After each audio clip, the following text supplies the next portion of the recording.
کہ ہم جب بیٹھے ہوئے ہیں کہیں پر مجلس میں، ہم کہتے ہیں یہ چیز پکڑانا، تو ہم ایسے الٹے ہاتھ سے پکڑا دیتے ہیں کہ یہ لو.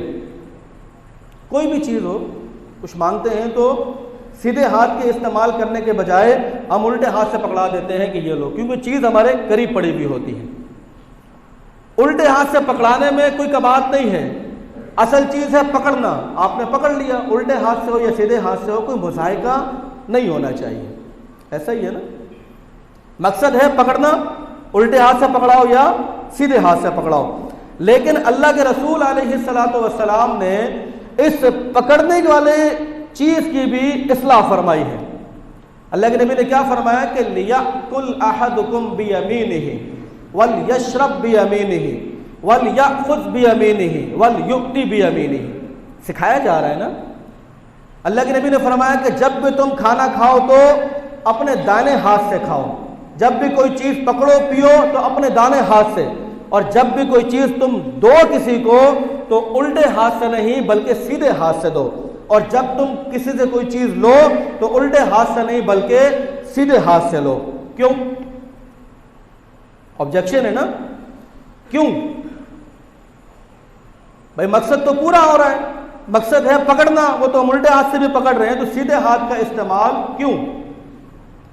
اللہ کے نبی نے جواب دیا، وہ اس وجہ سے کہ فَإِنَّ الشَّيْطَانَ يَأْكُلُ بِشِمَالِهِ وَيَشْرَبُ بِشِمَالِهِ وَيُؤْتِ بِشِمَالِهِ وَيَأْخُذُ بِشِمَالِهِ. الٹے ہاتھ سے پکڑنے کا منع اس وجہ سے کیا ہے کہ شیطان ہمیشہ الٹے ہاتھ سے کھاتا ہے، الٹے ہاتھ سے پیتا ہے، الٹے ہاتھ سے دیتا ہے اور الٹے ہاتھ سے لیتا ہے. اس لیے کہا کہ تمہارے اور شیطان کے درمیان میں فرق ہونا چاہیے کہ تم سیدھے ہاتھ سے کھاؤ، سیدھے ہاتھ سے پیو، سیدھے ہاتھ سے دو اور سیدھے ہاتھ سے لو، کیونکہ یہ تمام کام الٹا کرنا یہ شیطان کی صفت ہے.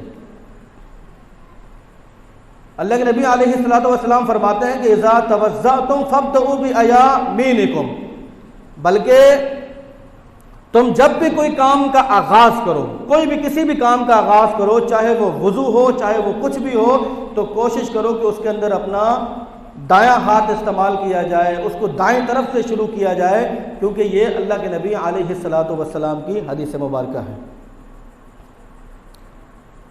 ٹھیک ہے جی. حدیث سے یہ پتہ چلا کہ ہر اچھے کام کی ابتدا دائیں ہاتھ سے ہونی چاہیے.